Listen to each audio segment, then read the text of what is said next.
Rock Hall was actually built in 1807 and it was built by John Crompton II. Unfortunately, John died before the hall was finished, but his wife, Mrs. Crompton, lived in the hall. So the hall was a fundamental part of Farnworth heritage papermaking. The papermaking mill was actually just 200 yards down at the side of the hall.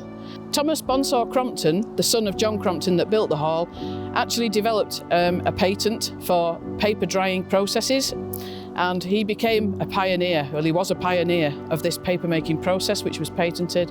And he supplied, through this mill, he supplied all the papers in London, especially the Morning Post, and he actually bought the Morning Post newspaper, which actually became the Daily Telegraph.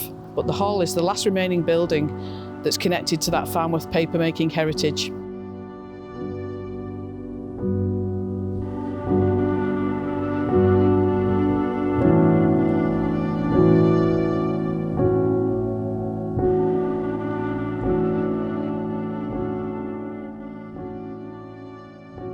Since the Crompton family moved out, the hall actually housed managers of the bleach works and the paper mill, and then more recently it was used by the council as accommodation for residents, council residents, and then also the rangers have also lived in the hall as well.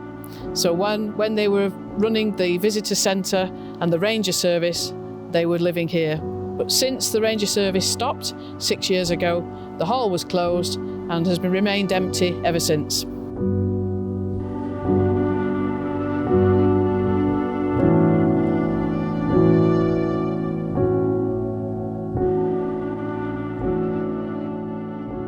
So we want to save Rock Hall for the community.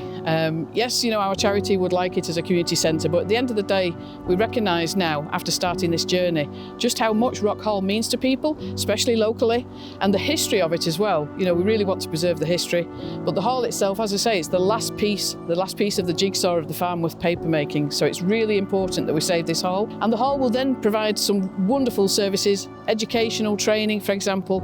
It will link in nicely with the Canal Society with what they propose to do as well, and we want to create opportunities and life experiences for the community. I see it as an integral part of the visitor offer, the tourist offer for Bolton. There are lots of projects which will encourage visitors and provide activities and leisure sports activities on the canal and to Rock Hall.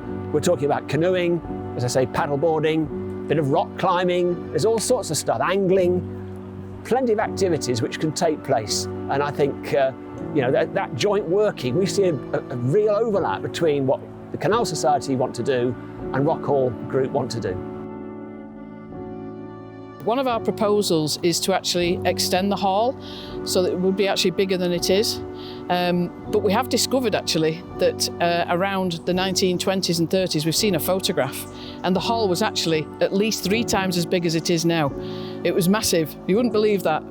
So yeah, the plans are for us to extend it again, maybe not quite as big as how it used to be.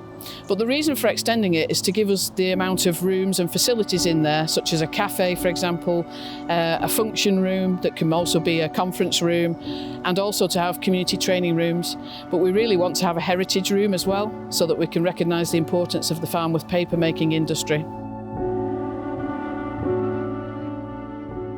I've lived in Farnworth all my life and remember from being a small child to coming here and seeing the doors open and it being in its full potential. It's just such a waste of a building to let it go and do nothing with it. It's an integral part of our town, Crompton Lodges, and to be fair, Rock Hall is the heart of Crompton Lodges. I think if you just look at the amount of people who wanted to be involved when the Facebook page came live, there were hundreds of people who wanted to be involved and still do. So it just goes, it's what the public wants. It's somewhere to go. People often say they come down here for a walk and there's nowhere to sit and just take breath. Just to sit in these grounds and just have a cup of coffee and watch the world go by, to me, is absolutely fantastic. It's just that we see this as a real opportunity to work together, and we're really pleased that this has come along because it coincides with many other initiatives that are taking place locally, and I just think it's come together so well. The timing's just great. the synergy, the benefits of these overlapping projects, they're interlinked, and I think that makes the case so much more persuasive for funding and for support, when people can see that it's not just one project, it's a group of projects all delivering benefits for the local community. And I think that's the chief selling point